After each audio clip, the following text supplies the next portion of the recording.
La guerre de l'opium, une blessure dans le cœur de la Chine. Frères et sœurs, patriotes de l'Empire du Milieu, souvenons-nous avec fierté, mais aussi avec douleur, de l'un des chapitres les plus sombres de notre histoire, la guerre de l'opium.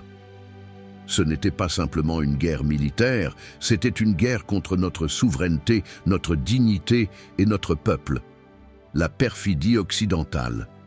Au XIXe siècle, notre Chine, riche en culture, en soie, en thé et en savoir millénaire, attirait les convoitises de l'Occident.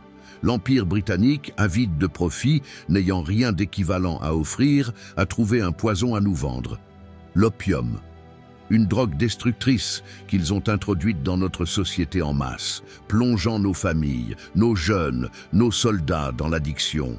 Ce commerce honteux enrichissait Londres pendant qu'il détruisait notre peuple. Quand notre empereur, Dao Guang, a dit « Assez !», il a envoyé Lin Zexu, un vrai patriote, pour arrêter ce trafic. Il a saisi et détruit des tonnes d'opium à Canton. Et que fit la Grande-Bretagne? Elle déclara la guerre.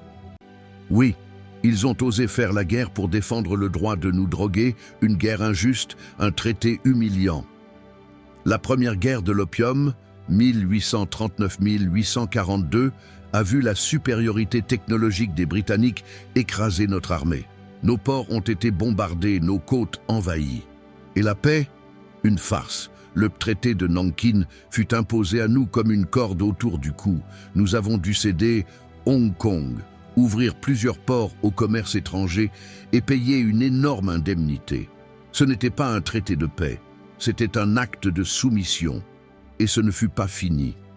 L'Occident revint avec une deuxième guerre de l'opium, 1856-1860, cette fois avec la France comme complice.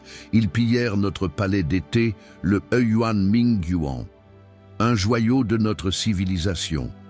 Ce fut une insulte à notre culture, une gifle à notre peuple. Mais le peuple chinois, n'oublie pas, ce siècle de honte ne nous a pas détruits. Il nous a rendus plus forts. De cette humiliation, la conscience nationale est née. Les graines de la résistance ont été semées.